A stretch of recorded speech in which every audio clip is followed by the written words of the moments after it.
Hal, this is Paul. So this screw right down here, this with this lever on it, or roll pin in it, that is your load mixture screw. You might have already known that. And it was leaking gasoline, and I'll tell you why in just a moment. So we tightened the packing on it, but it was leaking gasoline into your bilge. And the reason is that you don't have an anti-siphon valve.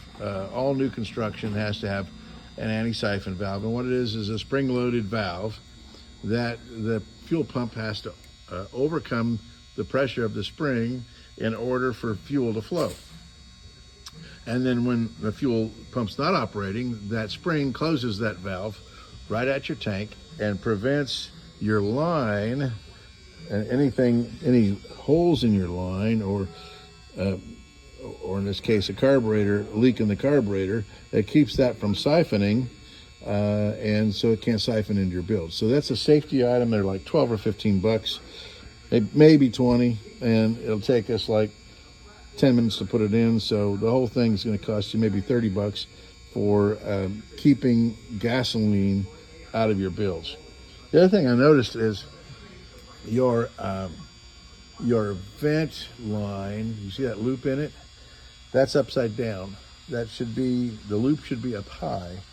And if your gas tank sloshes any fuel into the vent, then it can't go over the top of the hump, and the gasoline comes right back in to your tank. So, but if you have a dip like a P-trap, then that when the gasoline when the gasoline sloshes, it'll go out the vent and it'll charge that line with gasoline, and then you won't have any it'll reduce your venting. But the main thing is, when it sloshes again, it'll push that charge of gasoline that's caught in that loop, push it outside through your vent, and put it in the water. Put gasoline in the water, and or ruin your varnish. And I'd say that's what's been working on this varnish right here, is the gasoline coming out the vent and hitting that spray rail, because you notice that the rest of the spray rail is actually in good shape. But right there where the gasoline's falling, it's not. So that's a 5-minute job too. So we'll turn that over for you. Take care of that. So just wanted to give you those.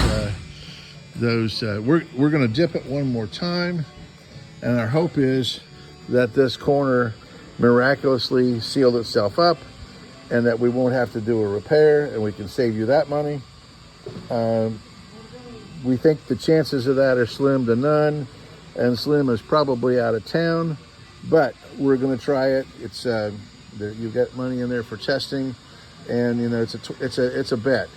We probably the testing might cost $100, $150 for us to take it down to the lake and dip it again.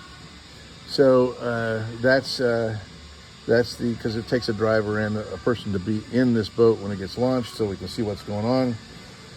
We're pretty sure that side's going to seal up on its own, because it did seal up some on its last dip test. So hopefully this will seal up on its own, and we can save you a few $1,000s for the repair back here in the corner.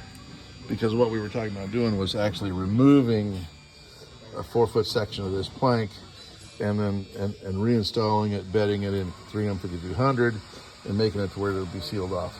But if it seals off on its own, then we can avoid spending that money, because your boat, well, it was a little scary at first on the first dip test. The second dip test wasn't as scary, and it was obviously soaking up in a lot of smaller areas. So we're gonna stick it out one more time, and hopefully we can avoid having to do the woodwork back here in the corner. We'd love to do it, and that's probably the most correct answer, but it would save you some money if it does soak up. So he's getting ready to pull it out of here and hitch it to the truck, and we'll talk to you soon.